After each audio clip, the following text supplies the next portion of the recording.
always had a fast 50, always, no matter what my training's been. I'm going to speak into my camera for 10 minutes. I'm going to talk about my goals. I'm talking about some good things that happened today. 6 years later, I have hundreds of them. Something I'm actively trying to overcome is determining where that line is so I can say I'm doing this for myself and I know that for a fact, which is hard. We're good. Thank you, Reagan. All right, Drew Kibler. Drew is let me go through all your accolades, your list of accolades.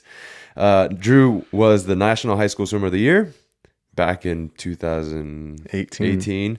First high schooler to break 133 in the 200-yard free. 2 times individual NAG record holder. 21-time NC2A All-American. 6-time NC2A champion. Multiple American NC2A and U.S. Open records with Texas. 2-time Big 12 Men's Swimmer of the Year. 13-time Big 12 champion. 2-time Olympian. 2024 Paris Olympic silver medalist in the 4x2 free relay. And you have a bunch of other medals, World Aquatics medals, 6 of them, 2 gold, 2 silver, 2 bronze across the World Championships and World Short Course Championships. And then there's a whole bunch of other ones, but I got lazy, so I didn't write them out. It's all good. Welcome. Thank you. I'm excited to be here. So we have a tradition on this podcast where the guest of the previous episode leaves a question for the future guest, not knowing who it's going to be. Did you listen to the last one? Who was the last one?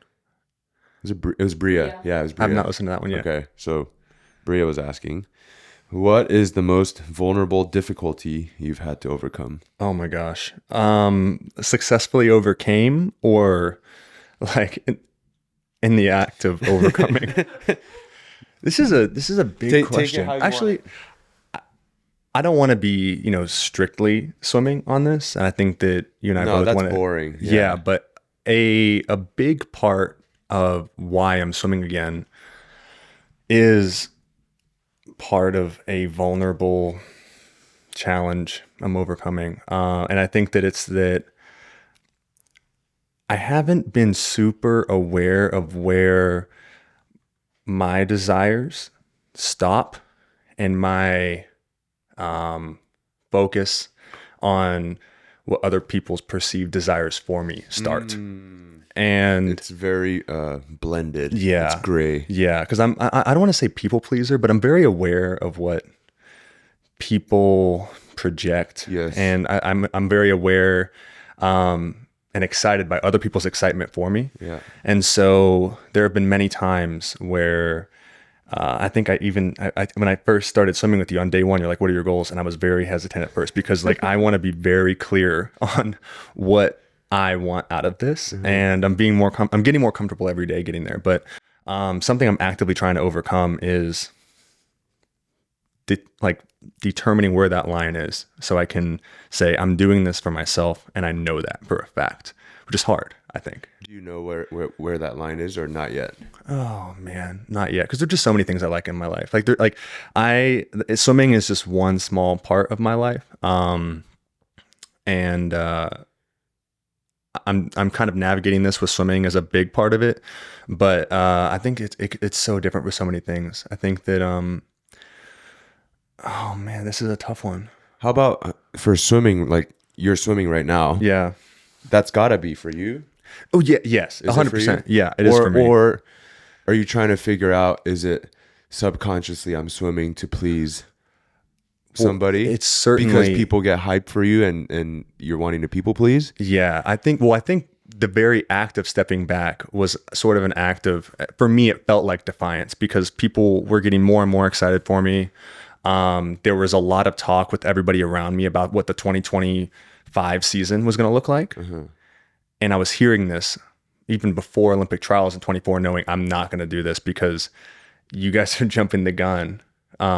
For me. And I don't blame anybody for that at all. Like, I think it's awesome to get excited. I know you get excited for all of your athletes. And I think that was not a someone else problem. That was a me problem. That was a me thinking, what if I'm not good enough for these expectations? Like, what if I'm just doing this because I think that I'll get satisfaction if I please whoever these external expectations. Yeah. So that's something that's been really hard, but really fun to navigate. Because when I do something for me, when I'm out in this weight room, doing an ISO and just like going my mind's blank. And I'm like, there's no one telling me to pull this hard. I'm fully doing this for myself. Like that is a moment like there was an ISO where I almost got emotional out there. Like a Really? few weeks ago. Yeah. Like pulling so hard, but like, You're like crying. I want this. Yeah. And it was also pretty painful too. But yeah, like I think this is a pretty vulnerable thing I'm working through currently. When you say external expectations, can you boil it down to one or two people, or is it really like, Of who's placing those on me. yeah, like can you like, because usually when people say, I talked about this with, I think it was Bria. We talked about like people set all these expectations on us, but when you really think about who it is, it's like your mom, your dad, your sister, your brother, or your former boss. Yeah, You know, like yeah. you can, when you really dive deep into it, you got to kind of like sit down and really think about it. Like, where are these emotions coming from? Yeah. You can boil it down to like, can you do that? You don't have to say who, but Yes, I can. I've been actively doing it. Working really, yeah, being very intent, like in giving a lot of intent and patience with myself, with Erin, my fiance, and just like really just like reflecting on, my whole, I think, journey. And that's been really cathartic, extremely. Yeah. So what does I can cathartic mean? like an intensely emotional overcoming feeling and a release. We might fact check that, but like maybe I don't know if that's the dictionary definition of it, but that's how I understand it to be. Can you pull it up? Catharsis is like a deep emotional release. I'm like 90% sure. An experience, action, or art that provides a deep emotional release. Okay. Wow. That was pretty close. So that was the ISO for you. It will. I mean, yeah, that's a huge emotional release. Just to push against something won't move as hard as you can and keep pushing harder. I mean, it's kind of cool. But yeah, I can boil it down and being aware of it, and it hasn't been one person or two people. It's an evolving list, I would say, and it's usually whoever I'm most closely like working alongside in a given moment. So obviously coaches are a big part of that. And it's never ill intentions at all. It's usually it's excitement because I think that I have a lot of potential. Yeah. I think I work really hard. I think I'm coachable, and I undeniably I do have talent as well. And I think people see that and get excited, which I don't blame them. But like for myself, working on confidence, it's like, I don't know if I have the excitement for myself yet. So I'm going to do this for your excitement. I'm catching up. I'm constantly playing catch up with like my own belief in myself. Where are you now? Are you doing this for you or for me? Oh or my gosh. No, I'm doing this for me. Great. I'm really doing this for me. I've been having some moments lately where I just feel like so intense, like, and I'm just speaking with Erin, and like I just feel like, and I don't even know what the end goal is truly. And I think that some of my best experiences in the sport have been where the end goal was hazy and it was more about an experience of like, what can I do? How deep can I dig? And yeah, like lately Was that the 145.0 at Budapest? oh my gosh. Well, that was a big part. That was a experience for me that I've been chasing. There's a few experiences over the past 10 years that I've been like chasing. And something interesting about that was I had COVID. I was isolated just 3 days before that race. I was isolated in Croatia by myself with COVID. And then miraculously, I got a negative test, was driven via this random driver from Croatia to Hungary, and then showed up the day before. And 2 days after that, I was racing, and I went to 145.0. So you weren't swimming when you were in quarantine? I was totally isolated. Like I was at the pool because everybody else By had left. yourself, got it. Okay. Everybody else had left. I was getting room service in a hotel. I was totally isolated except for, this pool, which is an outdoor pool that I was separated in. But, yeah, I remember Natalie Hines was like, Drew, are you nervous? This is your first international individual final. I go, no. She's like, you're just saying that. I'm like, I'm actually not. Like, I don't really care. And I did care, but like, she's like, you're just saying that to like, I'm like, I mean, I just had COVID. Like, I'm just going to rip it. I'm going to just hang on with Tom Dean and see what I can do. And it was a really cool moment of just digging deep because I was like, nobody else thought I was going to do well. And I love that doubt. Yeah. I love the doubt because that's when it becomes for me. If people are like, you can do anything you set your mind to, like, just, this is awesome. You can go for this, Drew. Like, I'm like, okay, whatever. But then when someone's like, I wouldn't do this if I were you. I got in a fight with one of the coaches over the phone because he pulled me off a relay. I'm like, you don't know me. Like, you don't understand what I'm capable of when I'm sick. Because illness has been like kind of a recurring thing for me. It happens at the worst times. And it was a rare moment where I was fighting for myself. Like, I wanted to swim. I wanted to do something. I wanted to show up. And it was very clearly for me because it was not in anybody else's, like, I guess, understanding of me at that point. Okay, so I'm trying to deconstruct the insides of your mind. I'm trying to same always. Well, because like I think part of a coach's job is to deconstruct what makes an athlete swim. Like, what state do you have to put them in to make sure that they swim the best? So to me, it sounds like when you're swimming for yourself, you have no expectations, and you're enjoying what you're doing. That's kind of when you swim the best. I mean, the enjoyment part isn't even, I don't know. That's something completely separate, I would say. Okay. I love swimming, but also I think swimming is just a vessel for the deeper experience. I think swimming is just, it happens to be where I get to exert. The physical talents just happen to be, just happen, like it could have been tennis. If I happen to be naturally gifted at tennis and that was something where I had potential to win, not always win, not like, I'm not saying I'm like, I don't think I'm the most gifted swimmer, like by any means, but I have a unique mix where my efforts can bring me close to like exertion, hard work equals result. Wait, so going back, Yeah. what state are you in when you swim the fastest? When people are doubting me, like when people have an opinion where it's flipped and my personal belief actually happens to exceed what people are saying. So part of like, I think coming back is I'm sure there's going to be like what is this guy doing? I never wanted to be the guy that was hanging on. And now I think that there's probably in people's minds like, this guy needs to hang it up. Yeah. And I'm like, oh, I love it. Oh, we need Swim Swam to write some articles Oh, about you. I love it. Yeah. Like the negative, I truly do, because it gives me this feeling like I just can be like, who do you think you are to doubt me? Yeah. And like, that's a confidence that only comes out when I'm doubted. If people are like, you can do anything, you're going to win the Olympic gold. Like Bob would say, the way that set just went, I think you can go 143. I shrink. Or at least that version of me. I don't know this road I'm on, but like if he said, I think you can go 143 after this set, that's where your mind needs to be. I shrink. So before a race, do I need to be like, hey, Drew, you ain't shit, dog? I mean, honestly, I've had similar things happen. And when that happens, it feels good. I'm like, okay, Sean. All right. You can think that. How about you just go, let me show you. It's a weird position to be as a coach, though, because it's like you want to make sure that I'm instilling confidence in you, but at the same time, like I know that maybe I need to tell Calvin to go tell you to talk shit to you. Well, yes. My best times here by far so far have been when I was racing Calvin, because I've built up Calvin to be the man to beat for a number of reasons, just because I respect him a lot for taking the risk to build this with you. And obviously he was the guinea pig. He was like patient zero along with, yeah. And, he was like patient zero, and also taking it from 23.5 to 21.9. Like it's working too. Yeah. And so I have so much respect for that. I give Calvin a lot of credit. Like I'm a nobody. I think I'm still a nobody, and like he trusted this strength coach to like coach him. I was like, what the heck? I think and I'm sure we'll get into this at some point, but I think the fact that I don't think you're a nobody, but I do think that your relative lack of experience in this world is an absolute blessing and like a real superpower for you. And that's something that I'm that combined with your natural personality is what I'm really fascinated by. And also really looking forward to, getting to know you more and work with you more.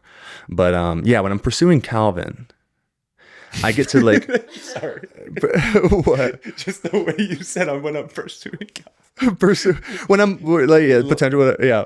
When I'm like when I see him, I'm like, okay, like I'm going to create this doubt, like where I'm going to imagine that you're thinking, okay, well, Drew's not gonna beat Calvin here, but if he's close, that'd be great. Like I'm gonna manufacture that in my head. You do that, yeah. And like I had an effort last week that was significantly better than the rest because you were working on Santi's dives, And you're like, get him, Santi. And he goes, I'm gonna wreck him or something like that. He just like, he said something like, I'm gonna beat him right here. And I was just like, no, you're not. You're just not. And love Santi, love all y'all. But like, if that, like, I feel that opposition, when I feel an opposition, I firm up. Like, I'm like, I will press back way harder. Wow. I never knew that. Unless you told me that, I would have never known that. Does it seem different? It seems different. You think you're like, you're a high empathy, kind person that like it's almost like, not that you don't see, now I'm doubting you, which might be a good thing. Like, because you're such a nice person, it's almost like it's hard to see that dog in you. You know what I mean? It's kind of like Caleb. Caleb's kind of the same way. He like, when you're with him, like just chilling, super nice guy. But then when he gets up on the blocks, he becomes a dog, you know? Yeah. And maybe you're very similar in that regard. And I just haven't seen that side of you. Yeah. I think too early. Yeah. I'm building that relationship with that dog. And not being afraid of it and owning it and being proud of it. I think there's been times where maybe me being a nice guy, like I like that because I know that other people like that, and I kind of dull the aggressiveness that I know is constantly chomping at the bit. Yeah. And it switches on so fast. I just need to not let that ever get dulled. No, never. Especially that's your edge. Yeah. Yeah. Where do you think that comes from? Is it childhood? Is it Yes. upbringing? Yeah. Yeah. Relationship with your parents? Yeah. My parents were, they were never like the type of parents to say like, that wasn't good enough, Drew. Or like, you have to do this, you have to swim. But it was always like, was that your hardest? And if I like said like, no, I could have gone harder, but I was just like messing around. It's like, don't ever get less than your hardest, ever. And I feel like for some reason I really latch on to things, and I take things like deeply literally, or at least I did as a kid. Yeah. And I had a lot of trust in my parents. I have a lot of trust in my parents that like, when they told me something, it was the truth. And so like, I'm sure on some level when it was like, if you have something to give, you must give it. I internalized that very deeply. And like, I remember like being a 10-year-old, like racing my friends, but like, and I was a big 10-year-old, so I had a little bit more, and saying like, oh yeah, like I'm just like letting him win something. And they're like, why wouldn't you, give your best? I'm like, oh, I have to like give my best always and push that. And so I've developed a really, I think, interesting belief in what happens when I give my best. I think it's borderline delusional, like the depth to which I can dig for more. I believe I can like do anything, and I'll like die believing that. Yeah. And it'll just be like, well, it just didn't happen yet. Which is a gift and a curse. But yeah, I've noticed that about you. Really? Yeah. How so? Like, we went from, I'm just going to come to practice on a Saturday just to have fun. We'll see what it's like. And then you came to another one. Mm-hmm. And then maybe by the third one, you're like all in. And I was like, what the hell happened to this guy? He went from like, I'm just going to come and try it, to by the third practice, maybe it was third or fourth, we're like talking about technique and like where your hand position is. And I was like, wait, I thought we were just like having fun, trying this out. Now we're talking about how we were anchoring the hands, and you know what I mean? Yeah. It went from 0 to 100 really fast. And I actually really appreciate that, because it's like, I don't want someone who's half in.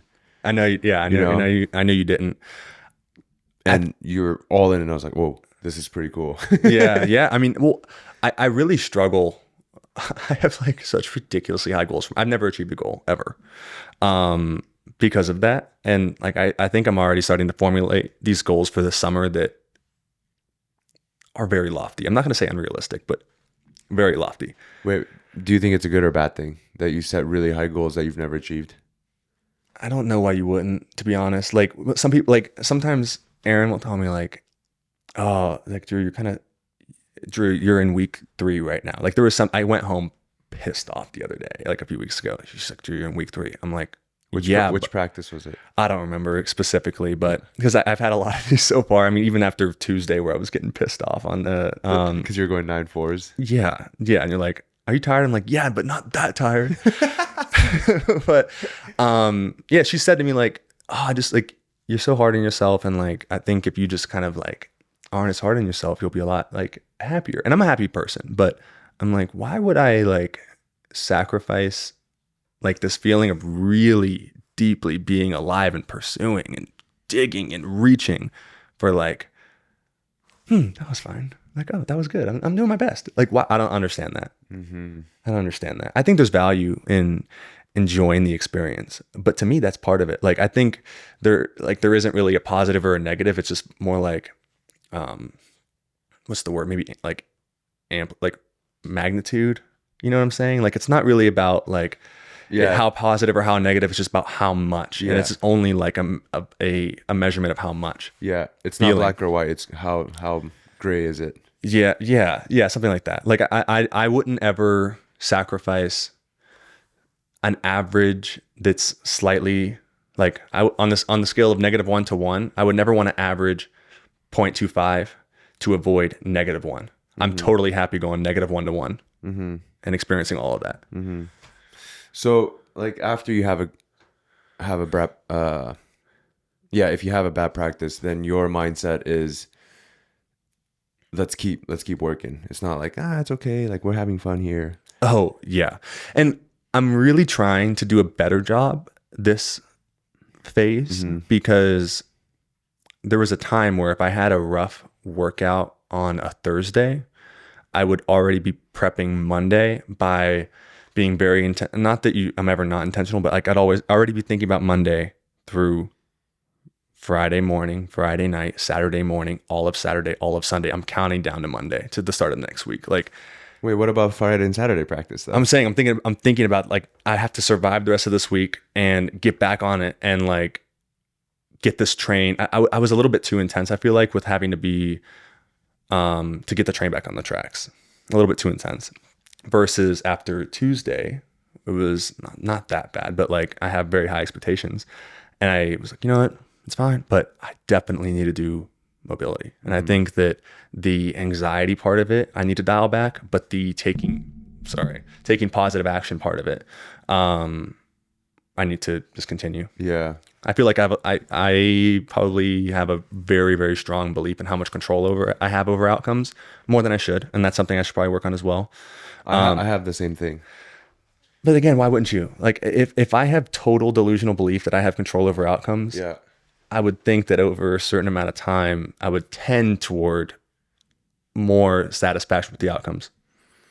I might be dissatisfied with that it's not like 100% hit rate, but like it's closer than if I'm like, oh, I don't know what's going to happen. I can do. Yeah.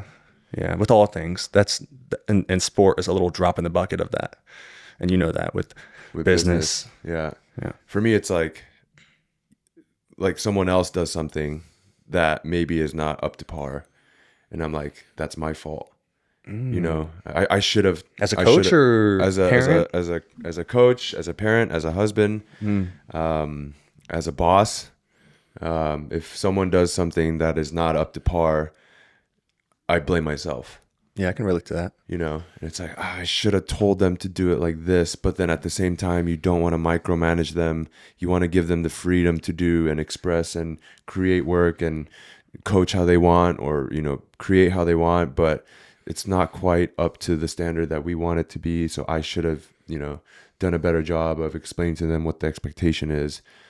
But it's this like you're saying, it's this weird, it's not black or white, you know. That I actually think that's where people, like ultra successful people, like they go to another level, is you get rewarded for your judgment. Like, how accurate is your judgment of how much do I micromanage versus let them have freedom?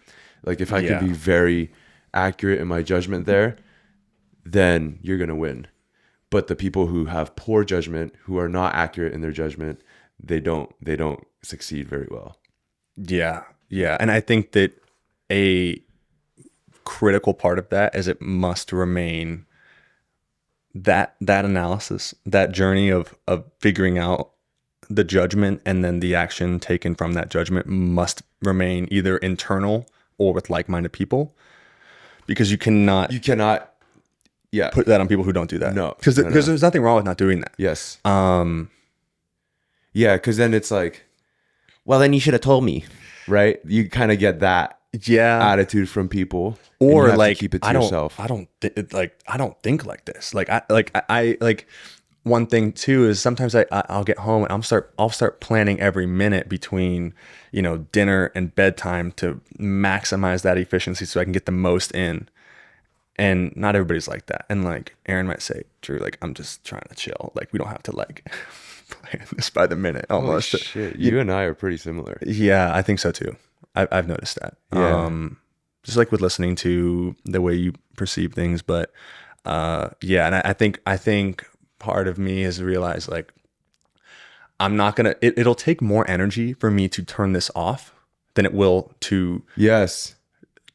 It'll take more energy for me to change this than it will to recognize it, filter it, then proceed. I'd rather just recognize, filter, and proceed, and deal with like the extra energy inside than totally change it. Yes. But what I found is in the short term, it's fine. But what I found is in the long term, it's actually very energy consuming and you get burnt out. From doing it? Yeah. Like constantly trying to maximize ROI of your time. Like, okay, the thing is in the microwave for 1 minute. What can I do in 1 minute that is Oh my productive God. right now? Yeah. I'm going to clean the countertops. Yes. And do all the dishes within 1 minute. Like that's just, that's a silly example. It's But something I do that daily. is multiplied across everything within the business, within training. Yeah. And I think it helped me get, I don't want to say, I don't think I'm like super successful, but like I'm 31 and I feel like I've done a decent amount because I was able to think like this. But I actually read a quote on Instagram the other day. It was like, the person that got you to where you are will not be the same person that will get you to where you want to go next. And so one of the things, like I've talked about this ad nauseum, but like one of my goals this year is to work less, which has not happened. But because I think like trying to do the whole like do as much as you can within that 1 minute of the microwave thing, it's very exhausting to keep up for 6-7 years. Yeah. For a long time. And I think for this to last, if I want ASP to last 30 years, then I'm going to have to change the way my mind works and the way I'm operating. Otherwise I'm going to burn out. Yeah. Yeah. I mean, because also I'm guessing that you kind of consider maybe 3 different options during that minute. Should I do this? Or should I put that dish in the dishwasher? Or should I do this? Like for me, I'll be like, I'm going to my bedroom. I'm going to grab a few things on the way. So that one stops at the coat rack. That one stops at the office. Holy shit. Yeah, I do the same thing, bro. But What like the hell? Yeah. but I'm like, should I stop at the office and come back? Because like how many hands, like You're calculating. I'm calculating. And then it's exhausting. It's exhausting, but like, I don't know if I want to like resist it. Yeah. I don't know if it's more exhausting to say, just sit here. And I think it's one of those things you'll know in 10 years time. In 10 years time, you're like, Might be too late. that was dumb. Yeah, but like also I've been where I have been giving myself grace is just like, like how they call it like the stupid tax, or like if you just like the stupid tax where like you have to, that's just the price you pay for doing something stupid. Mm-hmm. Like I feel like some of this is like the becoming yourself tax. I'm like, I'm not going to be hard on myself and what I have spent too much time overanalyzing if I'm doing the best thing for my own personal development. Mm-hmm. And that is something you'll never win. You'll never win that. You might win how do you spend the minute that the food's in the microwave, but you'll never win like, did I become the best version of myself today? Like you'll never fully win that. And so that's That where I'm one's like, hard. yeah. So I'm like, I'm just going to wait until I'm going to be, in hindsight, I'll be able to reflect and say, I was while 26. we're here, we have to try all these things. Yes, to exactly. know. Yes, Yeah. I agree. And so I'm not going to actively stop it. There's some day where I'm going to stop because I have to. And when that day comes, so be it. But I'm not going to actively try to, on the route from here to 10 years, I'm not going to optimize that because I can't. You cannot. I can't. Do you ever do this where it's like, I need to chill so that I can be productive. So for the next 4 hours, I need to not do anything. And then you end up doing stuff you end up working in the time you're supposed to be chilling, and then you beat yourself up for not chilling, and you're like, I'm supposed to be chilling so that I can be productive. And it's just like this weird, Yeah. it's this weird cycle Oh, of like, you man. beat yourself up, and you know, This for is super not validating, I must say. Like this for is, you. yeah, to hear Okay. you say this, because I feel crazy and I'm okay with it. Like I'm not like, what am I doing? But like I'm like, it must be crazy for doing this. But like hearing you say that too makes me, yeah, it's very validating to hear. Where I'll say, I'm just gonna chill and watch a YouTube video, but I'm gonna choose one that I can listen to so I can fold clothes while I do it. I don't have to pay attention to it. Yeah. And but then you like, you're listening to it and you're like, wait, what was that point? I didn't learn Yeah. whatever thing that they're talking about. I didn't learn. I need to go back to Yeah. it. But wait, I just put this on so that I can just chill. What am I doing? Yeah. And really I'm like listening to a 30-minute deep dive on the state of the economy. I'm like, this is not relaxing at all.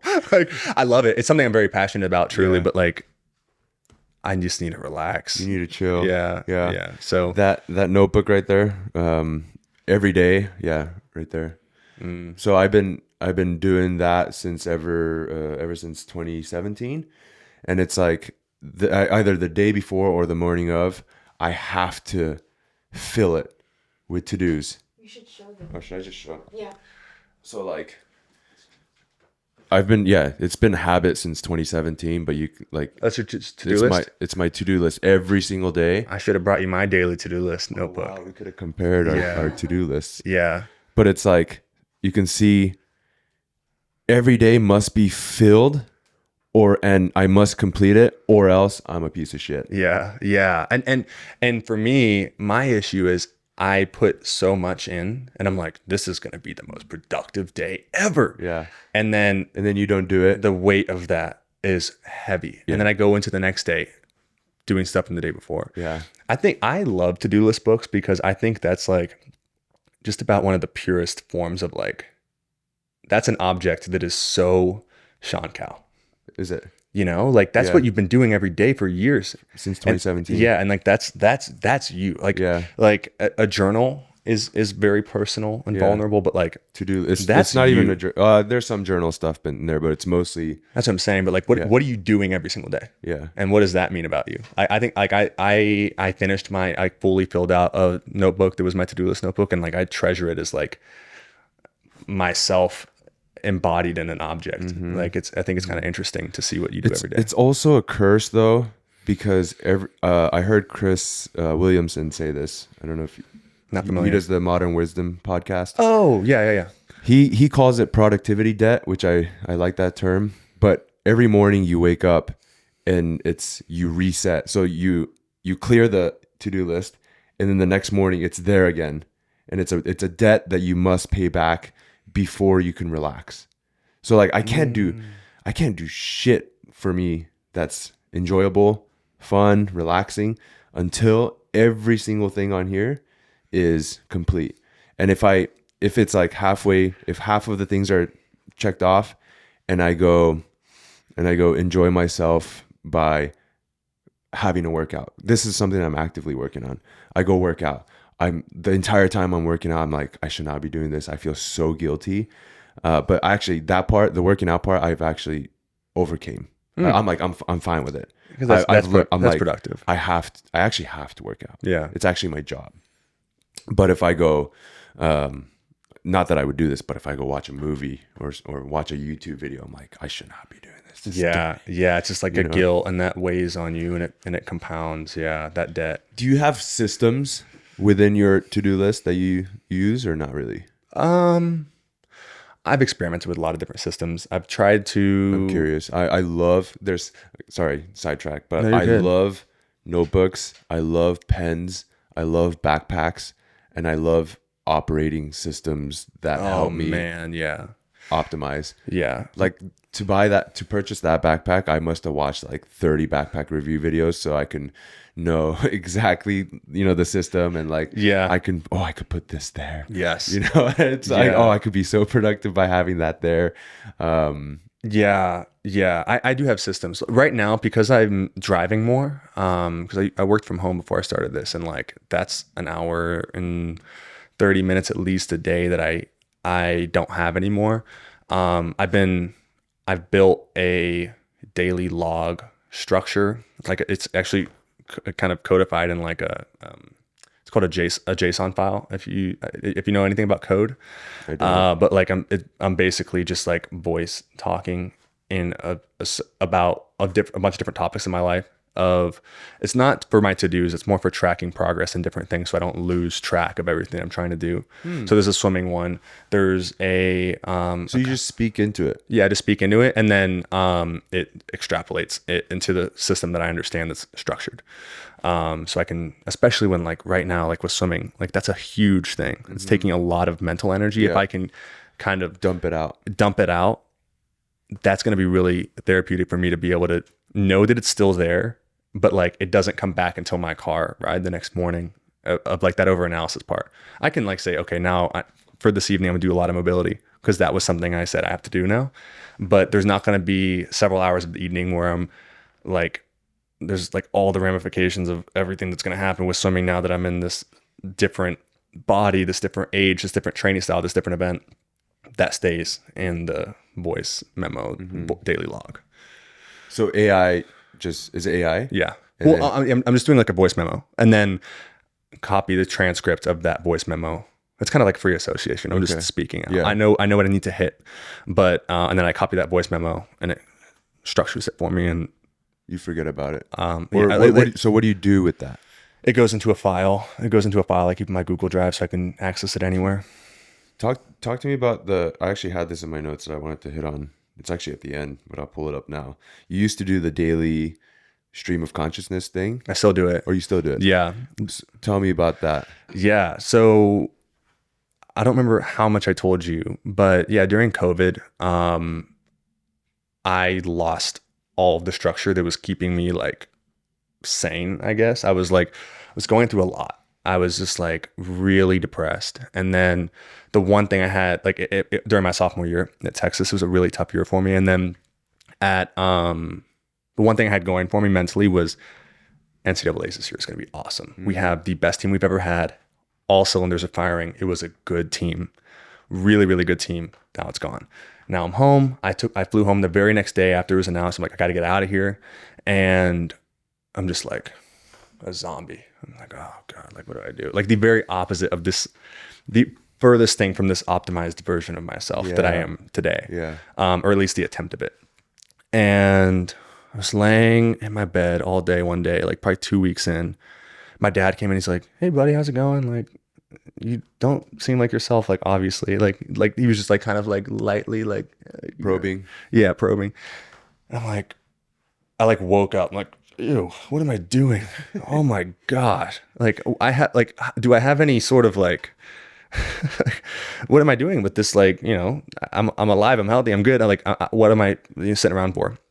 So I was like, I'm going to just process what's going on in my head because I have not taken the time to do that. I've been avoiding it. I'm just going to do it. I'm going to speak into my camera for 10 minutes. I'm going to talk about my goals. I'm going to talk about some good things that happened today. I had just learned about investing, and COVID was a really fun time to invest because everything was crazy. Yeah. How investing's going, and a few other things. I'm going to have to speak for 10 minutes. And if I think that I have nothing else to say, just force stuff out. Just go. Because there's definitely some in there. There's a lot in there in your brain. And also if something comes up that you like think, oh, I don't want to say that. You have to say You it. must say it. Because I realized I was so on guard to people around me during that time. Were you publishing these? No, this is It's private. 100% private. And that was the point. It was a safe space for me to just think. The irony of it is that if it was really, truly safe, I would have just thought I wouldn't have recorded it. But that's a different thing. That's a later thing. But Interesting. yeah, it was like super ironic. Like, why was I recording it? Yeah. Like, what did I have to make it real?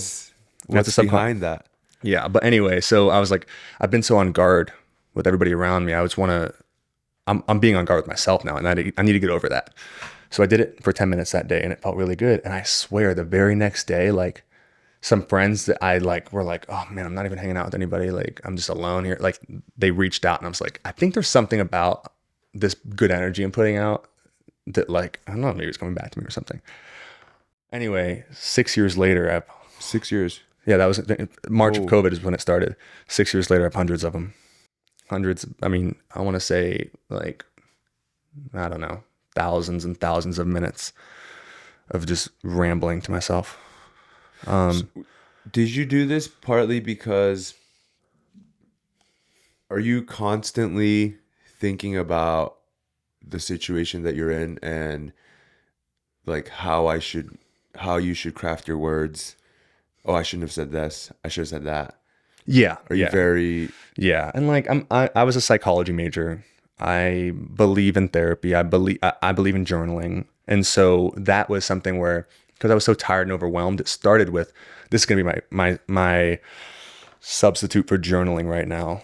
And I've always loved YouTube and vlogging, all that stuff too. So I'm like, this would be a fun way to journal without having to sit down for 2 hours and write 12 pages by hand. Yeah, it's easier.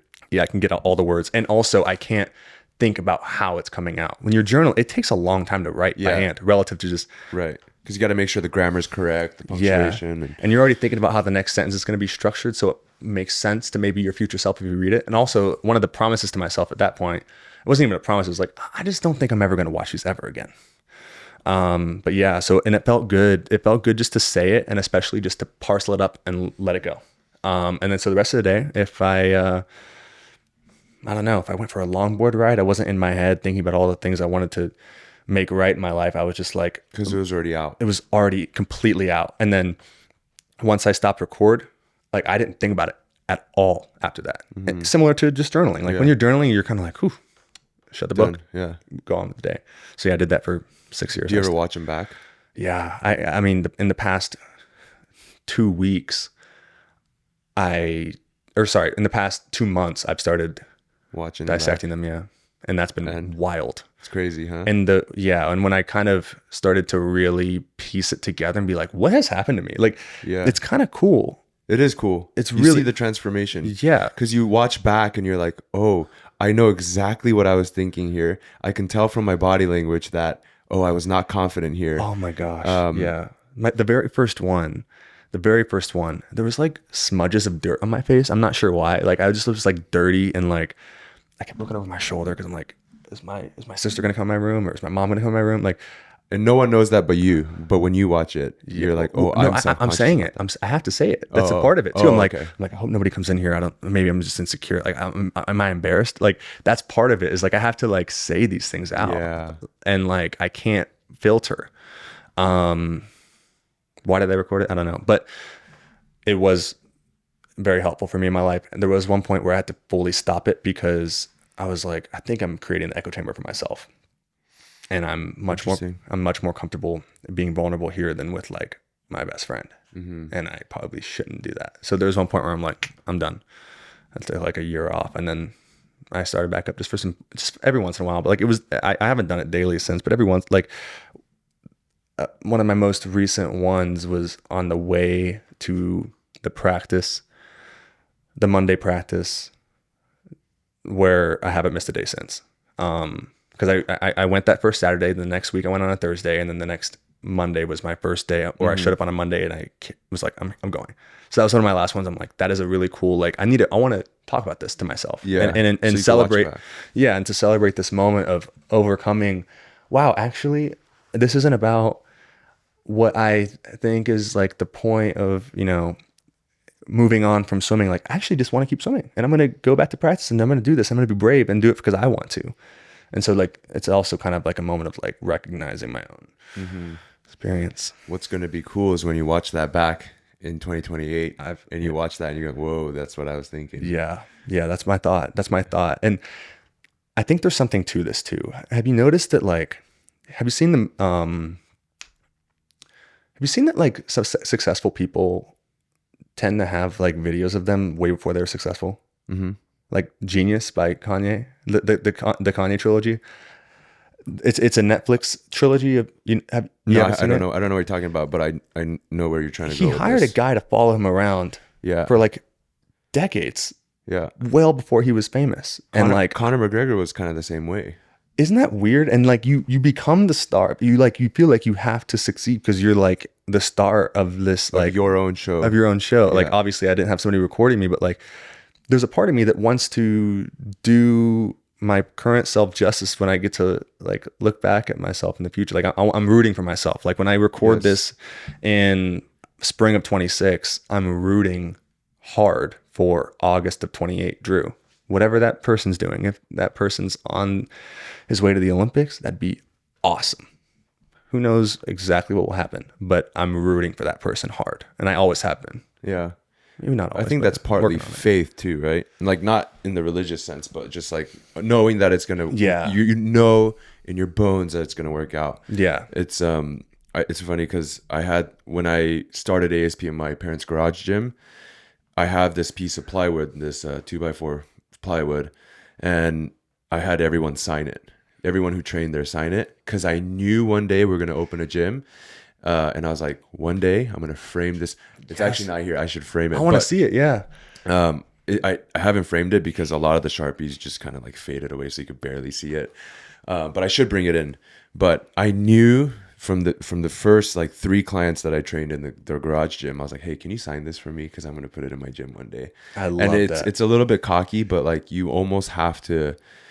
I think one part now that I'm realizing is I have pretty high faith. Like I know even when shit is going crazy, like I'm like, it'll end up working out. And I think that if you can have that and you can lean on that, it's very comforting. And I think that's partly why people tend to go to religion. I'm not religious, but I see the why it's so attractive. 100%. You know, Same. it's like it's life is so hard, and so if you don't have something that you can fall back on and know that everything's going to be okay, because back in the day it was like there was no explanation for why these things were happening. There was no science to tell you, so you just had to like, it's going to be okay, God help me out, you know? I think you know, if you're religious or not, like I don't know what the term would be for you if you're not religious, but like and I'm not either, but the feeling of God, like I've had a few friends and mentors say like God has a plan for you, and I'm not religious, but like I feel what that means. I know what that means. I don't know how to say it in my words. Yes, I know. But I'm like, I know what you're talking about. Thank you. There's no part of me that's like, okay. I'm like, yeah, 100%. So yeah, it's super cool. I love that you manifested that with the signing it. You're like, I'm gonna just start building the monument to right now. I knew it was gonna happen. I just didn't know how long or how hard it was gonna be. Yeah, or like exactly what the gym would look like, or like I didn't know the route it was gonna be and who was gonna be there. But yeah. I really admire that about you. Like I think I can see that in everything you do. And it's not cocky. You're very humble. You're so humble. Like I think that's a really incredible mixture of things that you have. Is you have this belief that allows you to pursue your potential very bravely, extremely bravely, but you also have the humbleness to say like, Drew, like on day 2, I think you asked me something about technique or something. This is before you knew I was, fully going to commit to anything. And you're like, I want to learn from you. Like because you have this humbleness and you're early in your journey, you know how far you want to go. You are absorbing from everywhere. And like the things you're learning from all of these people is incredible. And you're synthesizing it in your own way, in a way that I think is like really destined to like, discover some really valuable new knowledge. I think it's because I'm like innately I'm pretty dumb. Like I'm not a very innately I'm not very intelligent, I think, and so I just try to leverage the skills of others. You know what I mean? Like I wouldn't say that about you. For example, like when it comes to swim technique, I don't really know what the best swim techniques are. Like I hear other people talk about swim technique, I'm like, oh, interesting. You're very confident in how you say nobody that, knows like, though. I'm like, I don't know. So like that's why I just kind of like, hey, you guys film each other and you guys figure it out because I don't know shit. But I catch you when I'm speaking to somebody about an observation. You like your ears prick up and you listen. Like I don't think there's any part of you that's not inherently intelligent about swimming. I think that you're just very humble and real with the fact that nobody gets it. We're not meant to swim. It's so hard to predict how all of these vastly different organic shapes are going to move through a fluid. That's so hard to model and say this is correct. I'm I really guess. working on this idea of like correctness does not exist at this level. Correctness. Optimization exists, but Yes, correctness does not, is for not sure. is not a real thing at this level. The way I've been trying to combat my quote unquote dumbassery for swim technique is it's funny when I watch, like when we film it at practice, right? And I watch it and I'm watching it at practice. I'm like, yeah, I don't know what's going on. But then I go home in an environment where I'm by myself. I'm chilling in the dark and I just kind of watch I'm like, oh, that's weird. It's like the mindset that you're in or the mood that you're in affects how you're seeing technique. And so I actually prefer watching technique by myself where I'm just chill, like there's no expectation, there's no pressure, and I just kind of watch it. And then I watch it with no expectation. I have to watch it with no expectation. I just watch it and my eye will tell me, oh, I don't like that. Why don't I like that? Just chase that thought. Yeah. Chase the impulses Yeah. until you get somewhere. And a lot of the times I don't know why I don't like it. Like today, Santi was showing me something with his underwaters, and I was like, oh, I don't like that, but I don't know why. So I think I'm gonna go home. I'm gonna have him send it to me, and I'll probably watch it and be like, why don't I like that? Yeah, no, I love that though. I really love that, and I think a lot of incredible minds in the sport are starting to come more from people that are not like inherently as experienced. Like it's like the turning of the guard, where we're not listening to people with 40 decades of experience because that experience was likely built on standards that are very outdated. Yeah, The quote that Cam said on the Night Swim podcast. Oh, I don't know. I haven't seen that. What was the quote? Was it the Richard Feynman quote? He shared a quote on his Instagram post when he broke the world record about pursuing the unfashionable direction or going in the unfashionable direction or something like that. Okay. I don't know. It's an incredible quote from a legendary physicist, but he's one as well. Cam is as Reagan, you know. do you think you can find that quote? Richard Feynman. It's about the truth being lying in the unfashionable direction or something like that. But yeah, I think that this changing the guard comes from people like yourself not being afraid to look in the unfashionable direction. Like, well, it's not even the unfashionable direction. It's just the direction that made the most sense to me. which I will tell you is, according to many people, is very unfashionable to do. You know the. Yeah. Okay, the chance is high that the truth lies in the fashionable direction, but on the off chance that it is in another direction, who will find it? Only someone who has sacrificed himself by teaching himself from a peculiar and unfashionable point of view, one that he may have to invent for himself. You're doing that. I think we're all trying to do that. Cam certainly did it. Like he sacrificed it very well.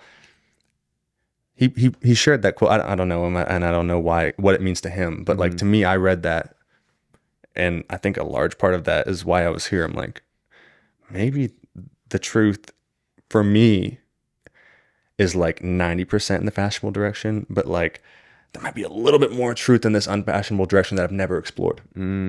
And so, but I don't like doing the unfashionable thing just because it's the unfashionable thing to do. I don't think that it's about that. I think that it's about Seeking pursuing truth. everything and not actively avoiding the unfashionable. Yeah. Because like we know that 50K weeks works. It does. It does. Yeah. We know that threshold, aerobic, active, like all the things that we just know are the core elements of swimming works. I'm not going to say it doesn't work. It 100% works. Yeah. We have evidence.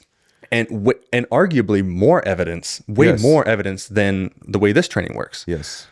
But like, what do we have to lose by, trying this method? By trying to build some evidence here? Yeah. I also believe there's many ways to skin a cat. Yeah. Yeah. And you just have to try a bunch of things. I always tell people you have to observe your inputs and outputs. Like whatever input you put into the system, make sure you watch the output and remember the output. Because I think a lot of people, like, they just say, okay, we're going to do this training block. Let's try it out. And then they don't quite record or track or remember what happened and what came out of that as a result. And then you refine. I think I showed you on my Google sheet the other day of like how I track the race pace volumes. so I can see, oh, Calvin swam like shit here, but oh, Nat swam well here because I did this. And, you know, you just over time, over the next 3 years, ideally, you found this very honed in system for each athlete. Yeah. You know, so like maybe this season you swim like shit and that'll be a good thing because we're like, we can say, oh, let's not do that again next season. Yeah, I completely agree. And I love that you think that way because that gives me a lot of peace. Eddie Reese famously has said that no one understands taper. And I think that's true because it's like a really big thing because there's so many curves converging. Yes. Yeah, there's so many variables that have to converge for a perfect taper. And he tells story like he remembers vividly perfect tapers from 30 years ago because there's so few. And I think that like building a system like you're doing is a very valid attempt to get closer to understanding it.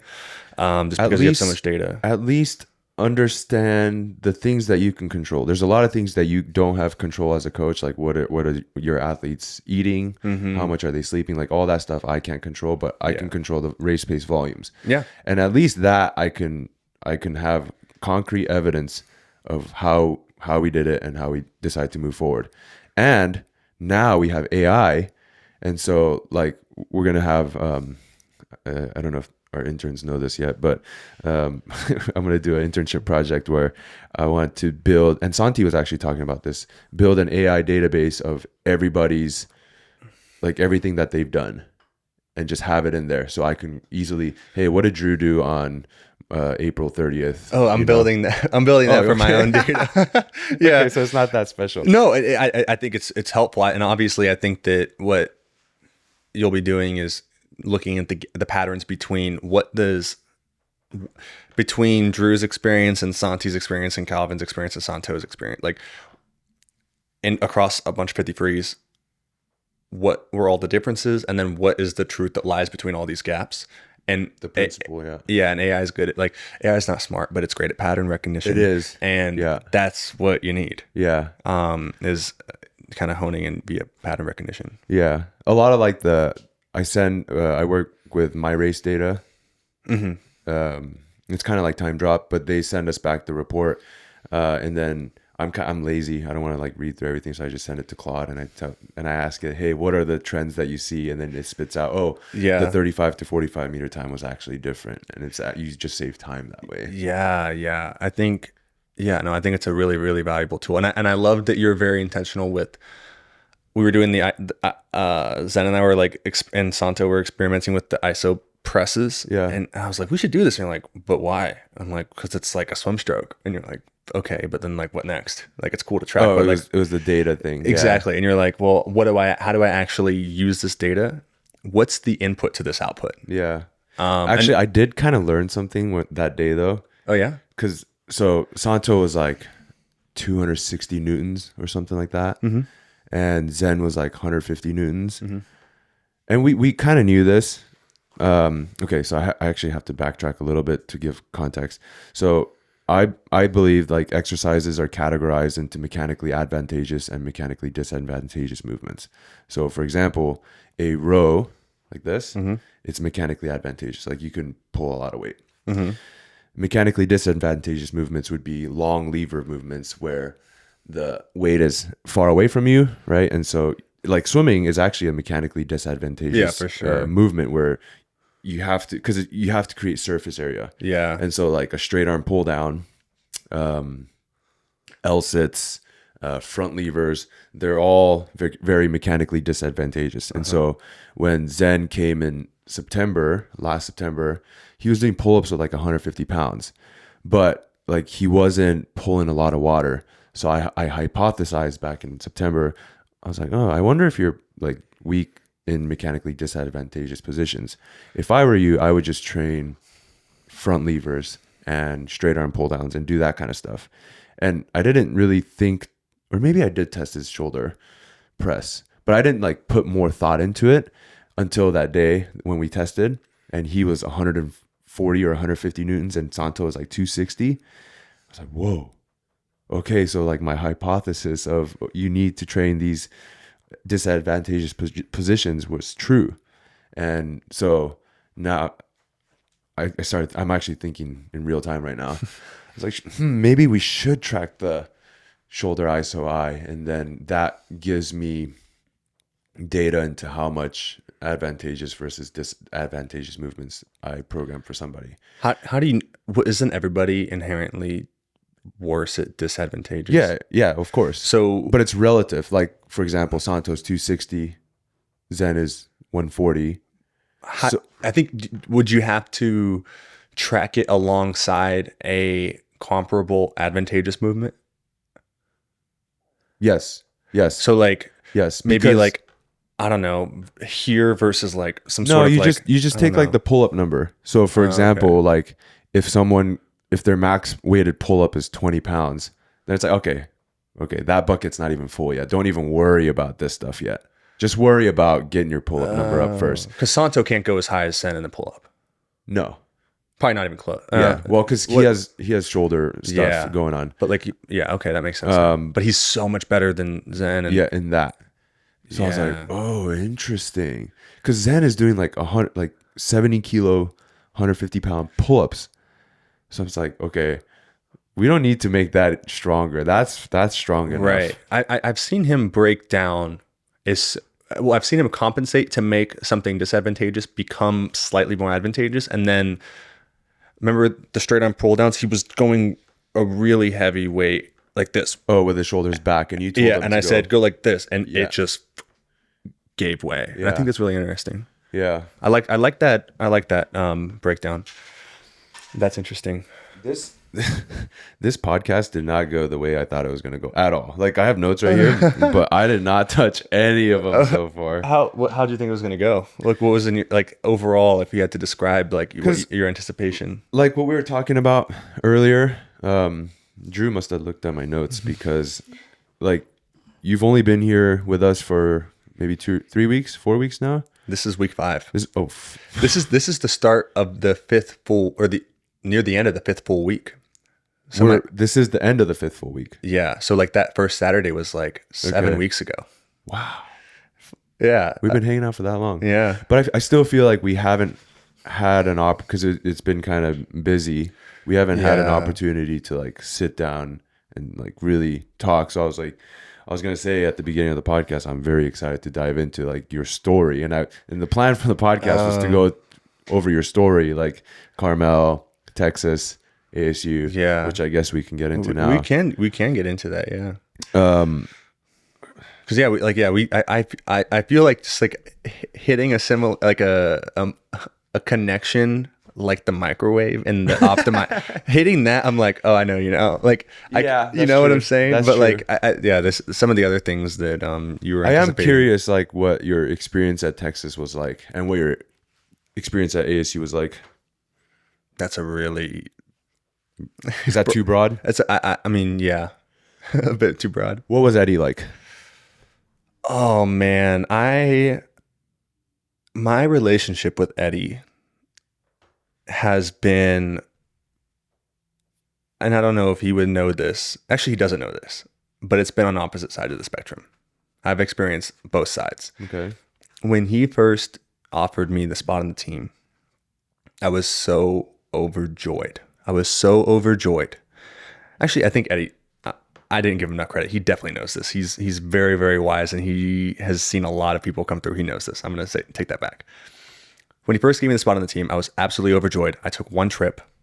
I took a fake commitment picture when I was a freshman in high school with a Texas shirt on, horns up, because I was like, I'm going to Texas. If I'm gonna the manifestation thing. Yeah, Same. yeah. I got a Texas shirt, and I was like, I was first starting to understand. I didn't know much about this, but I was like, oh, like you go to college for swimming.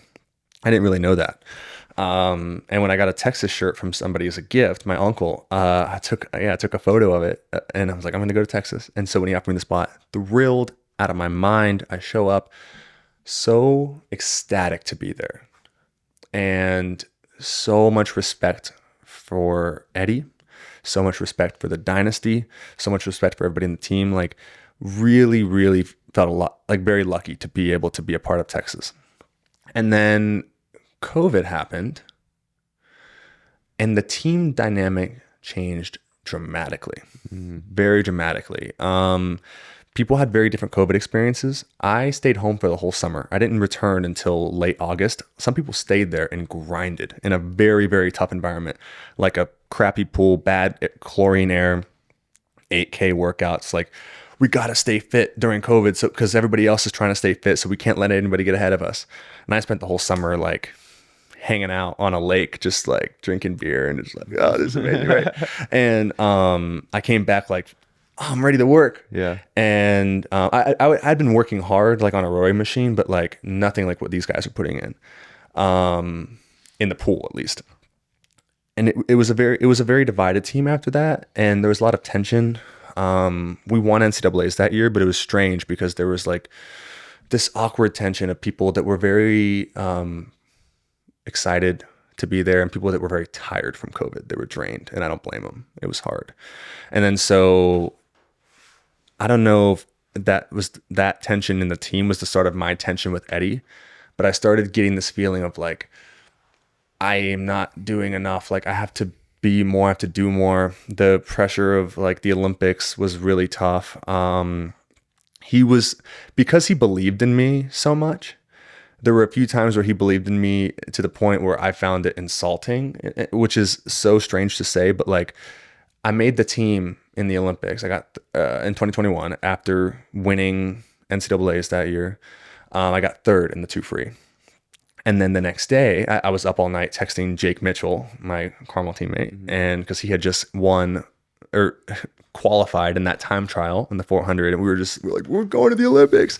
I show up the next day and like I have a terrible 100 free, and Eddie was pissed, and I was like, why are you pissed at me? I just made the Olympics, Eddie. Yeah. But like, he just believed in me, and he knew that I probably had more in the tank than what I gave in that 100 free. And so that was kind of the start of attention. And then 2022, I can't, it's a long story obviously, but I would ask him like, Eddie, what are we doing in workout today? He'd be like, whatever you want. Like, what do you want to do today? And it would make me more and more and more angry. And you're supposed to be coaching me, but he was just too smart for that 22-year-old version of myself. And I have a lot of regret for that anger I had, because he was actively giving me what I think I needed at the time. And that was also coincidentally my best year ever, that 2022 season of summer of short course NCAAs in 22, and that summer in long course were both of my best times ever in almost all my events. So you think there's a method to that madness? Oh my God, completely. And I never recognized it when I was there. I didn't recognize it fully and appreciate it fully. And again, I don't blame myself. Yeah. That's the stupid tax coming into play. But I went home and I was like, I'm going to go home to Carmel where like every little thing is going to be meticulously planned. And I was close to my best times the next year, but like every passing year after Texas, when I went to Carmel, when I went to ASU, reflecting back on Eddie, I was like, I was too hard on him my senior year. I didn't know better. He knew. And I wish I hadn't been such a like brat 20-year-old. Yeah. But love Eddie. I really, really am thankful for him. Did you ever call him and tell him that? No, I haven't told him that. And I don't know how much, I wonder how he would take that. Do you think he recognized that? Like that you were being a brat? One of his gifts, he would rarely get mad, but there was a few times where he got very, very angry with me. Probably 2 or 3 times ever in my 4 years. And I'd feel really bad. And then like I'd like shuffle into practice the next day, and he acted like it never happened. Like he didn't take anything personally. And there were stories of Texas guys over the years laying into him in a bad way where I'm like, how could you do that to poor little Eddie? Like, how could you be so mean to him? But like, I think he just knew that this is elite sport. And especially like men get like super aggressive when they're in pain and pursuing something so intensely. Like you're in like the fight or flight mode where you can just get so mean and clueless. And I think that he was so wise to never stay mad for longer than 5 minutes. So I never had any of those outbursts on Eddie. I would like huff and puff and storm away, but I never said anything I regretted. I just regret how much I internally appreciated him. And obviously I've seen him plenty since, and I'm thrilled. It's not like there's any like weirdness. But Yeah, yeah. But I really appreciated that time, and each year I grow older, and I reflect on that time. I'm more thankful for it. So when did you move to Arizona? Fall of 23. Okay. So fall of 22, I moved to Carmel from Texas. Okay. Trained there for a year with Chris Plum, and then fall of 23, I moved to Arizona. With Bob. that was with Bob. Mm-hmm. What was Bob? What was Bob like? We've both swam with Bob. I want to see if your experience was similar. I'm sure it was somewhat similar. I think that he is.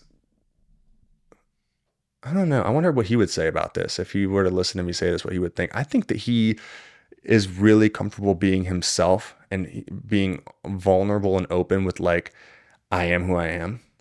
Like, there were times where he'd get super angry in practice and he'd be like, whoa, I need to chill. And he would actively say that. And I was like, wow, that's awesome. And he would like recognize, like he'd tell us stories about times where he would have never done that with Michael. And like, Yeah. I was like, wow, like you're just really like owning yourself here. Yeah. And like, this is where you belong. And I think that he deserves all the hype that he gets as a coach.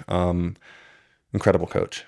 I really, really respect the way he structures his workouts to be,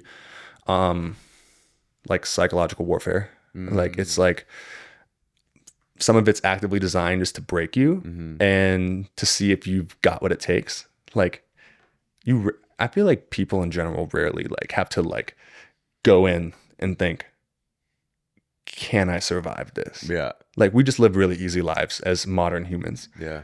But like there have been times where I had to really think like I'd start panicking and I think like legitimate drowning instincts were kicking in because my heart rate's 190. I'm doing seemingly infinite long course butterfly. I'm inhaling water and I'm panicking near tears. Like, why isn't he pulling me? And I'm like, oh, he wants me to quit. Yeah. He wants me to quit. Yeah. And this one workout that's seared in my brain, he actually complimented me after the workout. It was I did terrible. Like by the end of it, I was doing sprint 50s fly. What was the workout? It was actually Carson. They just did it like 2 weeks ago at Texas. It's something like, I forget what the intervals are, but it's something like a 50 fly fast on 40, a 50 free easy on 50, 2, 2, 3, 3, 4, 4, 5, 5, 4, 4, 5, and then up to 6 and then back down. So it's like 60 50s total, 30 of them fly fast long course.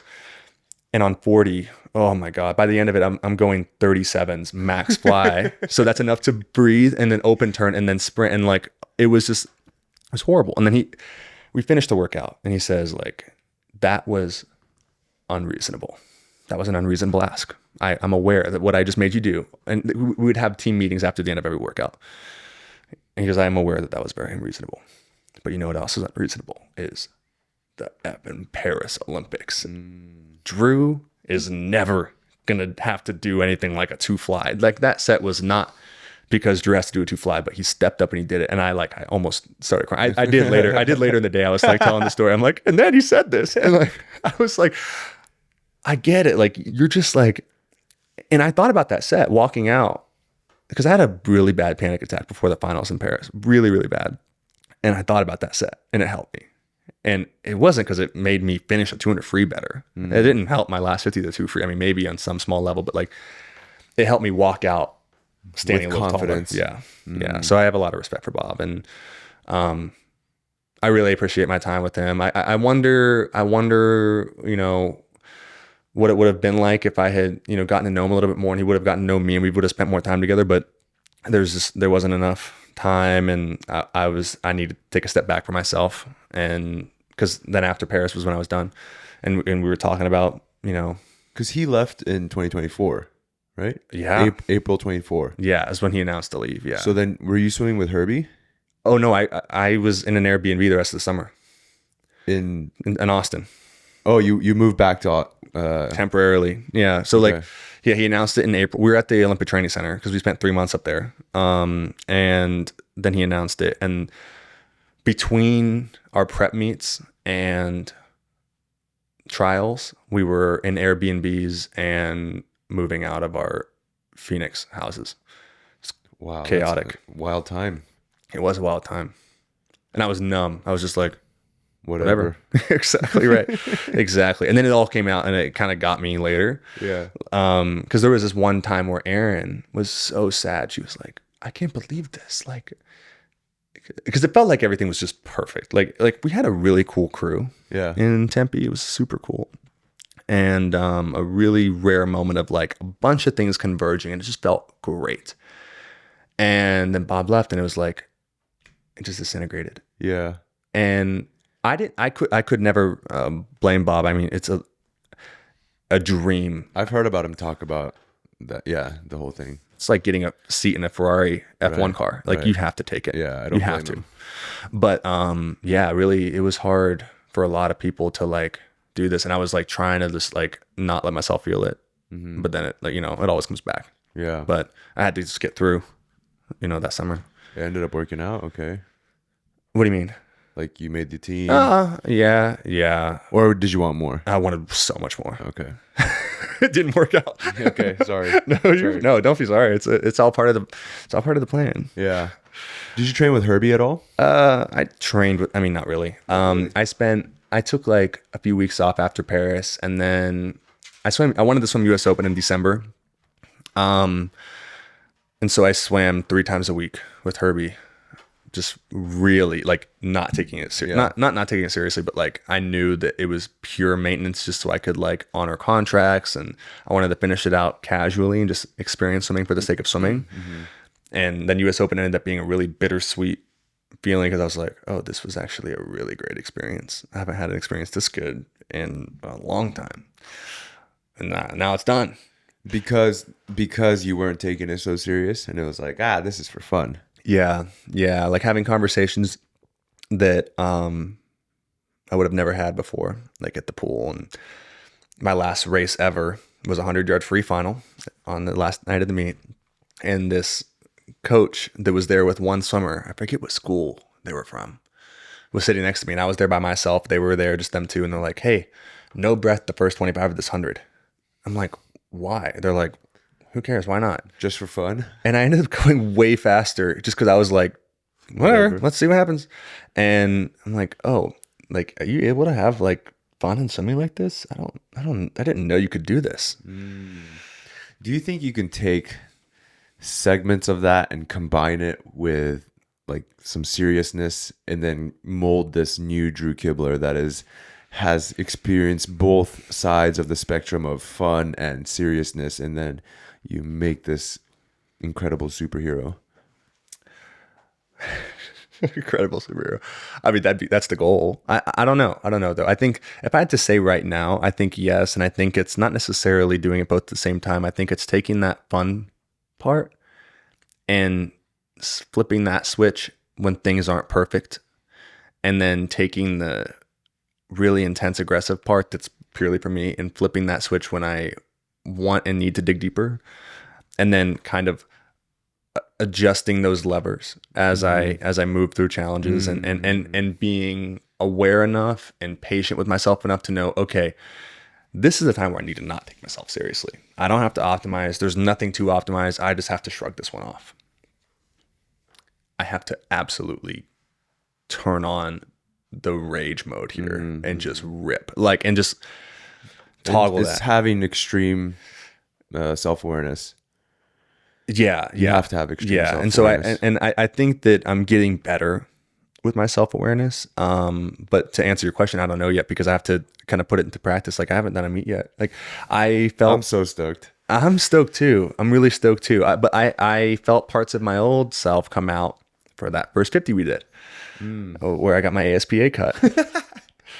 I felt that. I'm like, I really have to get this cut. No, wasn't Sid just made it, or Calvin just made it? It was up? just a joke. It was a joke. But like, that's you know what that was? What? That was the expectations. I'm like, I have to.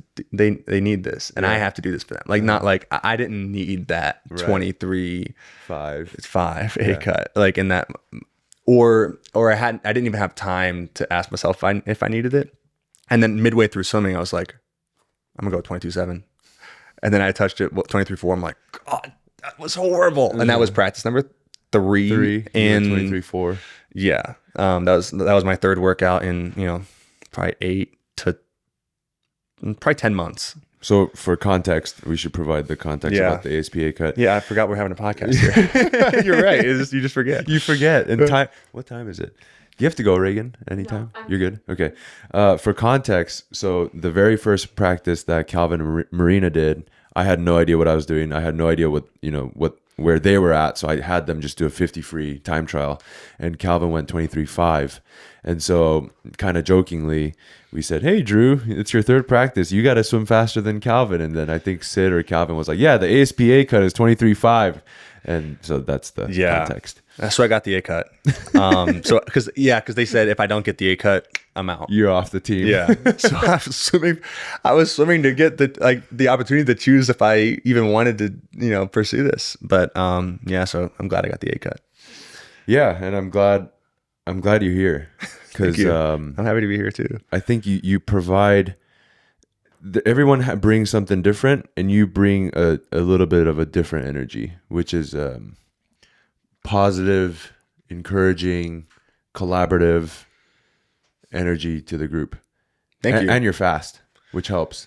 Thank you. Yeah, that's why I said too, like, I think it's going to be interesting to see how you as a coach experiment with utilizing all the personalities and all of the speed and all the competitive energy that exists here, because sometimes it's going to be fiery. Yeah, it's going to be like a runaway diesel engine, or just getting faster and faster. And you're like, whoa, I got to toggle. Like, I got to, manage this a little bit. But that's another thing about Bob. I never personally spoke with him about this, but like, that was something he was very good at, was making sure everybody had a place.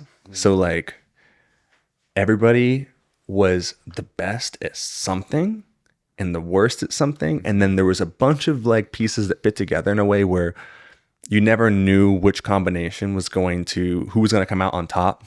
Mostly Leon and everything. But like, there was always like, if it's backstroke, Hubie's going to fight back after the underwater. If it's freestyle, I'm going to set the tone at least for the first 100 of these 200s. And then, maybe Leon might pass me, or so he would design the set in a way where somebody could potentially win. Design the team. Like, I think. Bring people in. Yeah. And like the organization, he would be like, Drew, you are not leading this lane today. You are trying to do something that you're not ready to do. Go second. Like, Ilya, you're going here. Chase, you're going here. Like, it was like, and who was, a part of the team, who was doing which set. Yeah, it was a very particular management of a cocktail of who was leading and then second. It was really cool, actually, in hindsight. I'm immediately like thinking, how do I do that? But from a set design perspective, I suppose we don't really have opportunities for stuff like that, because everything is like, just go 10 meters fast. Well, I mean, I don't know. Or maybe I need to get creative. Well, if you're doing, I don't really know everybody well enough yet to know the particulars of the way they execute, but like, make, Maxine chase Marina on starts. Make Marina chase Maxine on dead starts. Make me chase Zen on underwaters, but maybe we're both getting off pretty quick, and then Santi's chasing it. Like, it's like this thing where like everybody's kind of looking over the shoulder and ahead at the same time. My initial knee-jerk reaction is I don't want to break anyone's confidence. You know what I mean? Like, say when you're chasing and they do get run down, and maybe this certain individual already struggles with confidence and they get run down, like, am I going to break down their confidence? Well, that's knowing the person too. You know me. You don't have to worry about breaking my confidence. Yeah. You want to make sure I'm having to create my own confidence. Somebody else, you might want to be careful with their confidence. Yeah. Who knows? I don't know. Yeah, I know who I would need to be. I won't say it, but sure. Yeah. Yeah. What can we talk about your 200 free race strategy? Yeah. I think you have a very particular 200 free race strategy. Okay. Short or long? Let's go long first and then short. Well, I have adjusted it a lot over the years, and I know what I would have liked to have been able to successfully accomplish, and I know what always worked. And actually, it's not that different between short and long. I was listening to the Calvin podcast, and I was like, oh, that's very similar to me. I've done probably too many 200 frees where I knew how to win and not how to reach my potential. I knew I wanted to be an NCAA champion. And so I cruised the first 125, ripping walls, very minimal effort. And then at that time, it was the fastest, I believe, fastest second 100 ever. Because I ripped it. But I swam it like How it was did a you? wimp. How did you? It was like, I think I went 21:0, 22:9 for a 44:0. 44:0 is very slow for a 130.2. That's Or no, true. I was a 44:1, and then I was a 23:06, 23:05s for a 6-0. 46:0 or 46:1 or something like that. So you had a 2.1, right? 2.1 second difference About- between your first and second 100. Yeah, maybe 2.0. That's pretty close, right? Yeah, that's super close. And when I was a kid, when I was like 16, one of my first experiences of this was I swam this 200 free long course at junior nationals where, again, I just wanted to win. I cruised so easy. I was out in a 26.5, 28:0, 28:0, 26.4 my last 50 as a 16-year-old. And I won. I was like, that actually didn't even hurt as bad either. Like I didn't have any lactate built up Yeah. to like fight off. Kind of like imagine like Bobby Fink, but like Yeah, brought down to condensed 200. version. But what I always wanted to do was successfully take it out at my limits, Yeah. so that I could come home the way I wanted to without a full and total physical breakdown. Because I think I am geared towards sprinting. I'm a bigger guy. I'm a pretty explosive athlete, I would say. I'm getting more so explosive in terms of like raw strength. Yeah. And when I count on that, like if it goes away, it just everything crumbles. Yeah. And so races where I've been more aggressive, when the lactate sets in, for example, Olympic trials, I go a 145, 5 or 6 in the semis, cruising. It's just Luke Hobson and I. We go 1-2 in the semi. We're like, just get to the final. We have raced each other many, many times. We knew how we were going to do it. Mm-hmm. We're friends. We're like, all right, let's just cruise this and go. It was a 145.6. My lactate level. Do you know much about lactate and all the levels and what they mean? I was an 8.0 Very low. at the highest. Yeah. The next day, I was extremely aggressive. Mm-hmm. I went 0.1 faster. And you were probably like 17 millimoles. It was like 15.6 right after, and then it probably peaked around 17 somewhere during my warm down. But to go 0.1 faster. Yeah. So my 200 strategy probably needed more fine tuning because I knew how to win, and I knew in theory how to go at my limit, but I never successfully perfectly got there. So you probably have like the world's fast, because you kind of use like a catch-up stroke, and then you go into a more shoulder-driven stroke in the last 50. That's the strategy, right? Yeah. I know, because this was my 500 strategy. I would do the catch-up stroke for the first 425 yards, and then the last 75, I would switch to my 100 stroke. Oh yeah. That's which is basically what I do. more Yeah. gallopy. I'd go from a and this isn't, I'm not saying this as like, this is what I did. Yeah. Like, this is what I did, unfortunately. And like, it worked in some cases. It was what I did when I went 145.0, which is obviously a solid time. It's not how you go 144 low, 143 high, but it's how I went 145.0. 1.7 tempo, really, really, really slow. And then I dropped down to like 1.3 in the last 50. Yeah. It's kind of what that's kind of what Bobby does. Sun Yang kind of did that too in his 1500. Yeah. When he dropped like a 25 on the last 50. I think there's something to that. I think I was doing it a little bit more dramatically than I should have, in shifting gears too suddenly. I think if I were to have built the third 50 a little bit better so that it wasn't such a shock to my system, maybe. Yeah. And then maybe like started at 1.6 and then like by the end of the third 50 going 1.5 tempo and then like kind of ripping 1.4, 1.3. That might have been a little bit better. So it was like a middle ground, but you're also actively changing the technique that you use. Not intentionally. No. It just happens when I tempo up. Oh.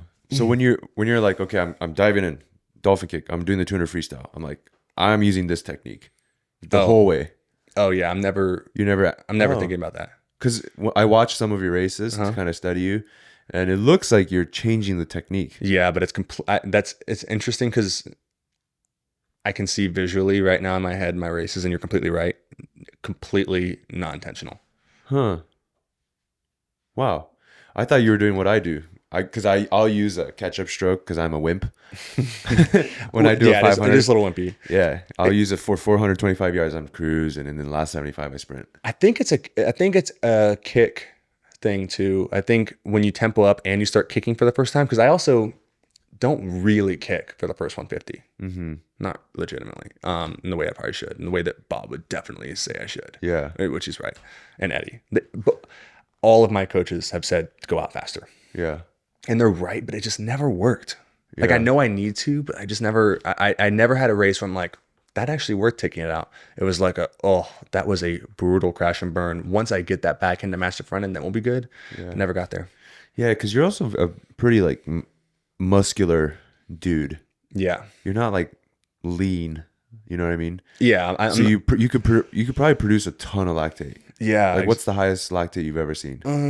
Well, also keep in mind, I have always been training very heavy aerobic. So it's like I'm not really primed. I'm not like a Ryan Held where I've seen him put up some crazy numbers. I've heard like lore about Jason Lezak's numbers, but honestly, probably like a 20. Well, for me, Uh-huh. the highest I've ever seen is 15. Oh, okay. Yeah, I don't know though, but like also I'm not doing the 50 and 100 the way I should and consistently enough to get good reads. Yeah. Highest I've ever seen have been after 200s. How do you feel about the 50 now? Well, I'm really excited because I, as a kid, was always a sprinter. Like you asked me this today, as a kid, like 12 and under, I was always the shortest events offered. And I enjoyed that. As most kids do. Like nobody actually wants to do anything longer than a 50.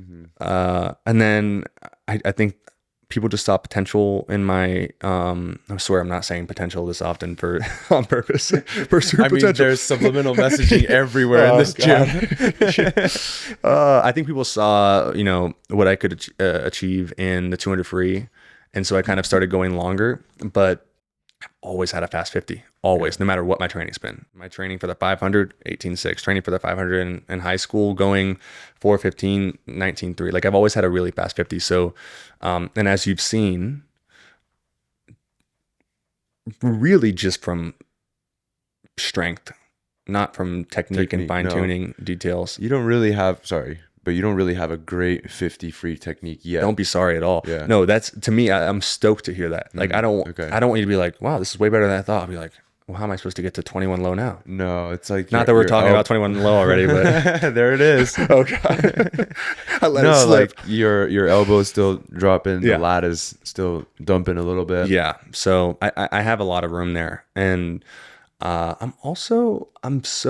find a lot of peace in like biology functioning the way it should. And I think that in the 200 free, it's so much just like biology, physiology, and just math and like force. Like there's something really cool that like we can use the numbers to like figure out what the story is and get closer, versus like this vague, try this hard in the first 50, try this hard in the second, where it's like that's always a moving target. You're never going to actually like hit it perfectly. Whereas the 50, not the 100, the hundreds is close but not quite as distinct.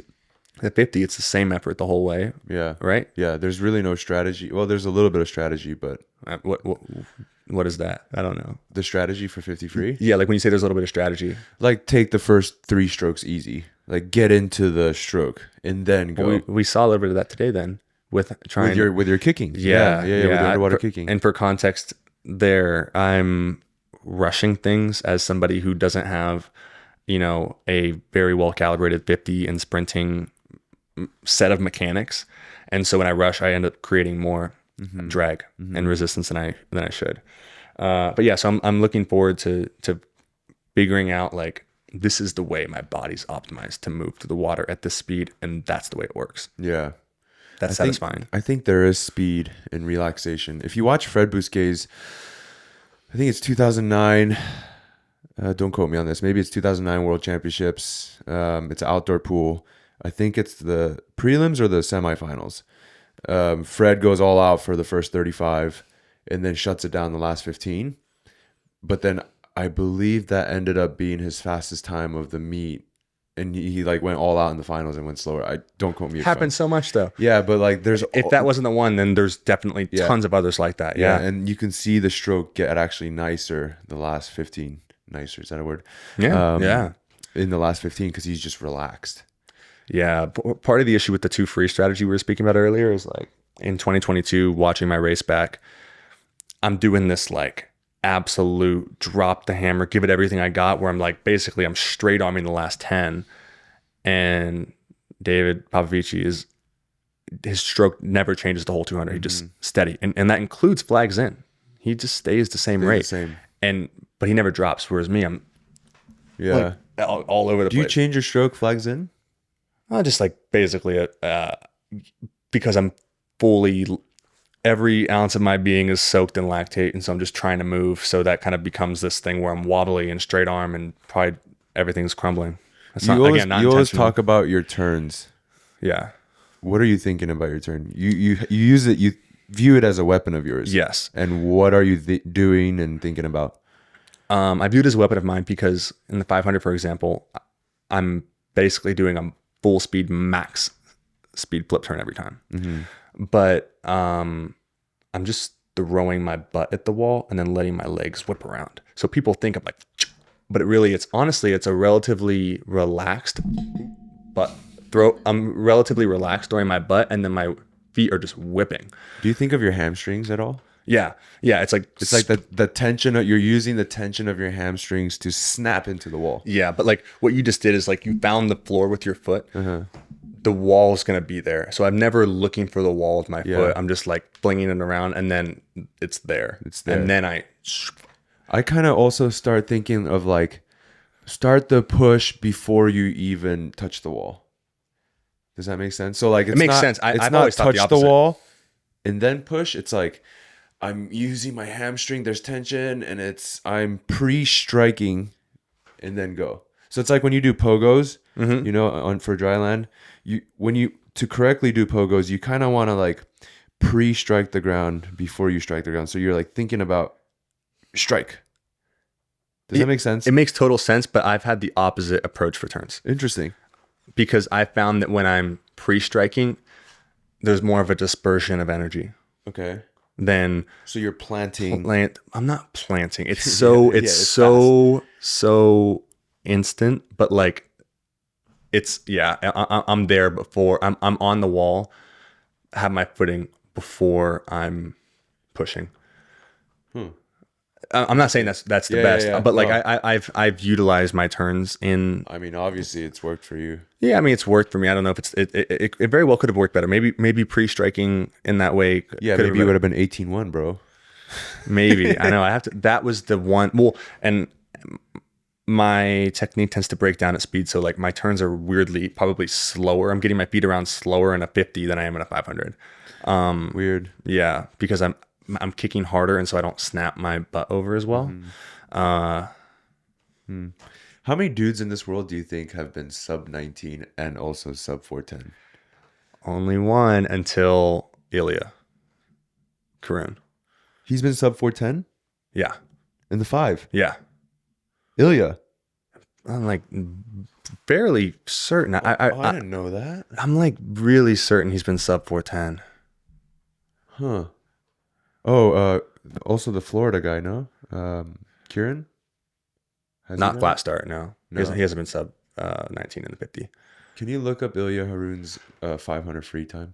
But yeah, I'm fairly certain that I was the only one for her until Ilya.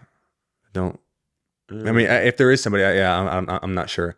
And I wanted to do it in one meet. I got close to doing it in one meet, but the best I ever got was 408 and 19.0. So it's just you and him? Nobody else? I think so, yeah. How about Marshawn?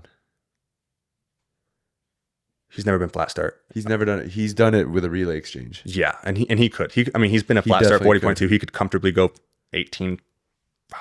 I don't know. I don't know. I mean, he's been in a 40.2. He could probably go 18, 4, 5. Yeah, I could see 18. that. I mean, that's fast though. Yeah, that's fast. But on a 200 free relay, he's done 200 free relays. Yeah, and he's been 18 mid. Yeah. That's an elite group of people to be in. Like Yeah, sub but, 410, sub 19. it is, and I used to take a lot of pride in that, and then I realized, like, what does that get you? Yeah. Like, that's not. I didn't get a gold medal for that. They were like, here's your The thing 550 random stat gold medal. Me and Sid always joke, well, you can't go, because we both used to be really into Rubik's Cubes. So we would be like, well, I can swim a sub 5 minute 500 free and solve a Rubik's Cube under a minute and back squat 315. And we just keep adding the things that we can do. And I like can that. you do that? Yeah. And we would always joke about No, that. like, I mean, they made, like, chess boxing. Oh, yeah. I've That's seen like the that. same like premise of like you can't be a tough guy and also smart. And they're a like, nerd. here's chess Yeah. boxing for you. Yeah. But yeah, no, it's cool, and I was proud of it. But I also realized that, I mean, they're both probably, I'm underperforming at both relative to my best if I'm able to do that. If I was really, I shouldn't be able to go an 18.6 if I was training for the 500 that year, No. and I certainly shouldn't be able to go a 408. If you're training for The well, 50. but you weren't when you were doing that. Were you training? You're training primarily for the 5, not the 50. Yeah. I was trying, I mean, yeah, I was going up for the 5, but like obviously the 200 was the sweet spot. But we didn't make that final call until a few weeks out of NCs. That's crazy. And again, after we made that call, I went to Big 12s. I was a 19.4, and I'm like, that was a wrong call. That would make me nervous as a coach. It made me super. Well, that's the thing with Eddie's. He's like, well, you'll get there. Like he was always like, yeah, Because like, right now, like in our entire preparation is for the 50 free. Like we decided that the 100 is we're just gonna put it on the back burner for now.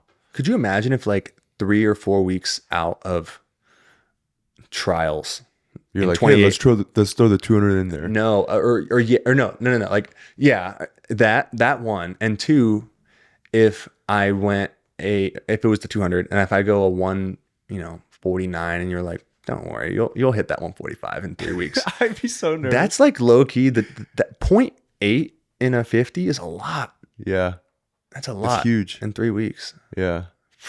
That's what you did. Yeah.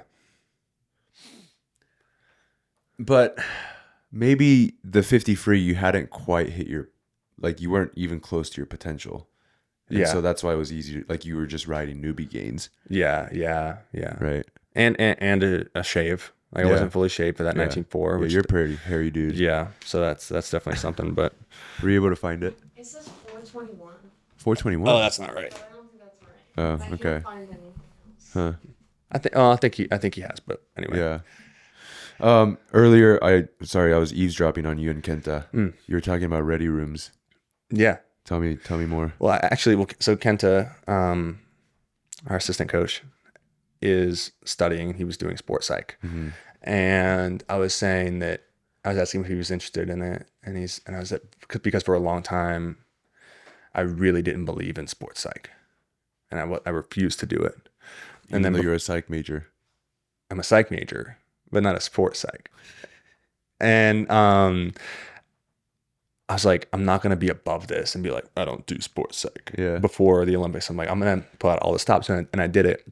And it was a lot of really helpful things. And I think sports psych is only applicable if you're going really, really deep, or you already have, and then you're just kind of cleaning up the surface stuff. Like I was doing these, and it was really great work that I was doing with my sports psych, and I believe that it has a lot of value, but not for me, because when I was doing these ready room rehearsals and these walkout rehearsals and just kind of going through the anxiety I was feeling through all of it, I was actively being aware of just how deep it was and where it was coming from for real, which totally pulled me out of it. I'm like, I don't need to. This isn't about ready rooms for me. This is about personal things. This isn't about swimming for me. This is about me.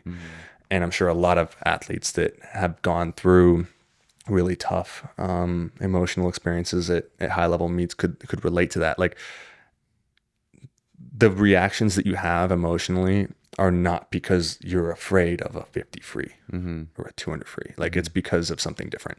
And so I think that sports psych is great, but like more like I think you have to do some deep work first. Or if you're a sports psych, if you're a psychologist for athletes and you kind of go there, but like I think that just doing stuff on the surface is, for me, it felt counterproductive. Counterproductive. Yeah. Because I was like, oh my God, I'm realizing like just how much I have to take care of. And like, It gave you even more anxiety. yeah, so much more. Because I was like, I'm figuring out like some of these techniques for the ready room, which is great. But like now all I'm thinking about is like my whole life and my childhood and all this stuff and like where this comes from. And so that's what I was speaking to Kenta about. Have you found a solution on how to be ready for these ready rooms? I mean, that was, To not rehearse it. well, I'm saying like I was making these realizations in Paris and I like retired. So I haven't really been in the ready room since the big one, you know, like, so, but I think my solution, is to, a lot of my best races have come from Budapest coming out of COVID. I'm like, I don't really care. Like I just had COVID. Let's see what happens. Or senior year NCAAs that same year. I was really good friends with this kid from Denver that, super, super talented. He would thrive here. His name was Cam Mahanahy, super fast kid. He went in 18.6 as well. Extremely talented. And he had a good 4 years at Denver and then left for a year or something. And he's like, you know what? He like had done some like soul searching basically. He's like, I want to just do the hardest training I can possibly think of and see if I can survive it. I'm going to go to Texas for a year and get my master's in construction. And I really connected with him over the fact that like swimming is so silly. What is a yard? Yeah. 3 feet. We're swimming back and forth for what? It's so some arbitrary number. Everything is arbitrary. And I was just sitting there, but like before that 50 free actually, being like, can you believe this doesn't matter? And like a freshman at Texas at the time he came up to me. He's like, Drew, you're having a really good meet. Like, how have you been handling this? Cause this is really hard. Like freshman year at C's is brutal. I'm like, have you ever thought about this doesn't matter? he was like, he was like, and like I was sitting with Cam, he goes, dude, we're a bunch of sheep. And like the kid, like probably, bless his heart, like he did not want to hear that. He wanted to hear like, I just know we worked hard and we're ready to go. But I was like, it doesn't matter. But I want it. I want this thing that doesn't matter. And I'm okay with recognizing it doesn't matter, but I still want it because what else am I going to do? Like, while we're here. Yeah. Like on this planet. Yeah. Yeah. None of it. This is a little bit like maybe it's a simulation, but at least let's try to make the most of this simulation. Yeah. Like I never played video games, but like I've always thought that people that are really into gaming, they're fully aware that like they're not actually, pursuing this like kill death ratio or whatever it's called, or like these victory royale. Like they know that, but like in the moment they want it and they're going to go for it. Yeah. For sure. Not because it's real and it matters, but because they want to. And like, I think that is what I, in my best ready room experiences, have recognized. Oh, here's my good friend from Australia. Love this guy. Let's chat. Congrats on this one last night. How you doing? Feeling sore? Yeah, same. Let's rip it. Yeah. And so it's happened by accident before, but I think I'm kind of getting to the point now where I've gone into the real world and I've taken a stab at like, the grind. And I'm like, oh, that doesn't matter as much as swimming doesn't matter. And I just want to do this. Yeah, exactly. But it does because I say so. Yeah. Yeah. And you say so. So here we are. So when you make LA and you're in the ready room in LA and SoFi, how are you going to be in the ready room? Oh man, this makes me emotional because I like barely got to enjoy Paris. I at the very last moment, walking to the ready room was the first moment where I was like, I'm with Carson and he's my best friend and we're like gonna go win a medal together. It's gonna happen. This is amazing. Yeah. And that lasted. That was like after years of lead up, and that was the final 10 minutes. That moment to a few minutes in the ready room to walking out to the race, like that was a few minutes. And I think my dream is to have this moment of like, this is awesome. This is really cool. I'm glad that the lights are bright. I'm glad that the speakers are shaking everything. Unlike a prior version of myself where I'm like, oh God. Yeah. In Lucas Oil in 24, like this is a lot. Like I regret giving it power. I don't regret it. I did the best I could and I recognized that it was the best I could and I'm proud of myself for trying, but like in the future, in future ready rooms, I want to just enjoy that it's sick.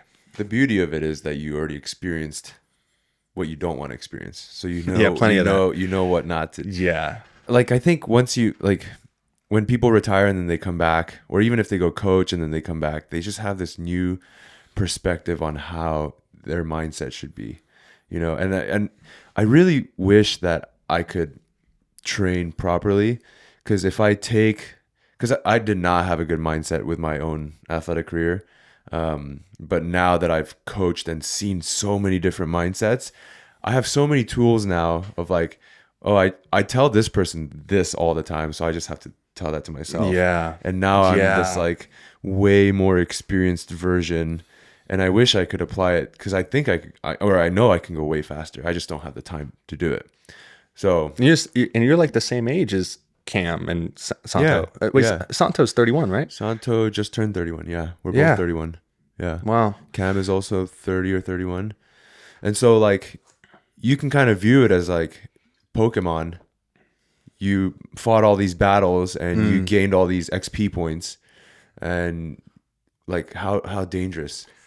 That's pretty cool if you think about it, because now you have all these tools at your disposal to swim even faster. Yeah. I had this feeling the other day, and I got so emotional like saying this to Aaron. I'm like, I'm a conqueror. I am. And not in a way where I'm like, self-affirmation, I can do anything I set my mind to. I'm like, I have conquered things. You have these massive, massive mountains that don't exist. They're in my head, but I've gone for it. Yeah. And that is a cool feeling. I think. I hope I'm gaining some XP points. I'm enjoying it too. Like I think that there's a joy in coming here every day. Like I really do. Like I get excited. I'm like, I just jump in the car. I'm like, oh my God, let's go. Like I love that. I'm excited. So yeah, no, it's been a great experience so far, and I'm just there's many levels to this journey. 50 free time is one of the levels, but like there's a lot of different levels and a lot of different ways that I'm cherishing this experience already. Yeah. And we're very, very early into it. Yeah. And I don't know where it leads, exactly what it looks like, but well, let's conquer things together. I just remember that my wife is supposed to switch cars with me. Oh man. So there's a chance she might be waiting out there. I put my phone in airplane mode, so like she could be texting. I don't know. How long have we been going? How long has it been? Almost 2 hours. Isn't that crazy? That is crazy. It's a time crazy. capsule in here. Yeah. I just had a mini panic attack because I was like, oh shit, I'm supposed to switch cars with my wife. Can you leave us a question for our next guest? Yes, I can. I actually have one ready. For this? I prepared for this because I knew you were going to ask. Notes. This is something that is very responsible for me being here today, because I asked myself this question and it gave me an answer that I was scared of. And I was like, oh man. So when you're watching a movie, and actually I got this from it might have been Chris Williamson, actually, his podcast. Mm-hmm. When you're watching a horror movie and somebody is like an idiot walking into the house where you as the audience member knows the killer is, and you're screaming, don't go in there, you idiot. Or like you're watching a romance movie. And I've you're heard like, Chris say this. Yeah. And you're watching a romance movie and you're like, just get back with her. yes, obviously he loves you. Yeah. Like, what? Turn around right now. She's still there. Like those things. If you were the star of your own movie, which is kind of ironic that we've talked a little bit about creating, your own movie around yourself. But if you were the star of your own movie, what is the audience screaming at you right now? What, to these spectators who have really like nothing to lose because you're a spectator in a movie, what is so obvious to them? And like 3 months ago, I heard that and I was like, I heard that too. I was like, oh. Can you share your answer or no? Yeah, I was doing a job that I was telling myself I really enjoyed, because it had a lot of room for improvement. I had a lot of room and potential to be successful. And I already was having some successes early. And I was like, see, like this is just the next arena for me. But I knew in my heart that I had some unfinished business with myself, and that was going to involve some time in swimming. I didn't know exactly what it was because I'd been intentionally removed from it. I knew I was going to return to swimming in some capacity at some point. I knew it all along. And most likely actively in the sport. But like I had to step back. And when I heard that, I'm like, you have business dreams that you want to pursue. You have swimming dreams you want to pursue. You have a lifestyle that you know is the way that you are happiest and most positive for those around you. Like, you have a stable job right now that's like an easy thing to tell people when they say, what do you do? And you're like, real estate development. Sounds great. And you're feeling some comfort in that, but like, you have to jump off. You have to go. Yeah. And that was horrifying because I was like, I didn't have like, It was stable. yeah, it was stable. I didn't have another thing lined up at all. But I also subconsciously, I knew I've been so unstable at many different points in my life, and I've always found my way through belief. I have a number of my own signed plaques, like metaphorically, like Yeah. And so I knew that it'll if you refuse to let any other option besides it working out be a thing, then it will. But yeah, that was scary. You got to burn the boats. Yeah. I had that actually as a flag in my room at Burn the 2022 NCAA. Nice. Burn the shit. Yeah. We have a lot in common. Do you have that flag as well? No, but I think like that. Like, Do you have a moment? I hope it truly seems like this, and especially hearing that you've been like this since you were a child in terms of your obsession over performance. But so I don't think that the audience is screaming something at you right now, at least in the world that I see, that you need to do. But like, do you have a moment in your life where you were like, I need to just, was it this? Was there a moment where you had like an opportunity to do something just like traditional and then you're like, I got to really risk it to go for this? no, because this was always part of the plan. I really admire that. This was the path. I knew I was going to build a gym. I didn't know I was going to have a pro team. You have a hell of a pro team. That part I didn't know. You have a crazy pro team. That was not in my bingo cards last year. It just kind of happened. That's insane. And there's still days I'm like, are you sure you want to swim with me? Like, are you sure? Like, this is weird. Everybody here is so bought in. You guys So are in the bought in. wrong place. You should not be here. You should not be here. Like, there are days, there are many days I think that. But I am grateful that you guys are here and that you guys put your trust into me. I'm grateful that you have those thoughts because it makes you a really, really good coach. Yeah. Because you don't just let that be like, I shouldn't be here. No, I live scared. I live with this imposter syndrome. You have the thought in your head and you're like, so why am I here? I got to make myself earn it. And I think that we all have that. Yeah. I'm part of me is like, dude, like you're back at swimming. Why am I training for the 50? Yeah, I think we all have it. So anyway, I know you had to switch out cars, but we can go all day. But Yeah, we could go all day. I was just thinking about like, what would the audience be screaming to me? And I think it's hang out with your kids more. That's a big one. So maybe I should go do that. I wonder if that's you. Yeah, I wonder if I was watching your life, what I would be screaming, if I would be screaming that. Because we've spoken about this before, and I also know that you have really high expectations for yourself. And I'm sure that you're doing, a really good job by a lot of people's parenting standards. And I know that you have really high standards, but I don't know, man. I don't know. That's the thing, right? It's like you're never satisfied with whatever you're doing. You never know for sure. Yeah. Especially when you got to optimize every second. It's Yeah, true. we could go forever. All right. Well, All right, I let's appreciate wrap it up. Yep. Thanks for being on. Bye, Thank everyone. you.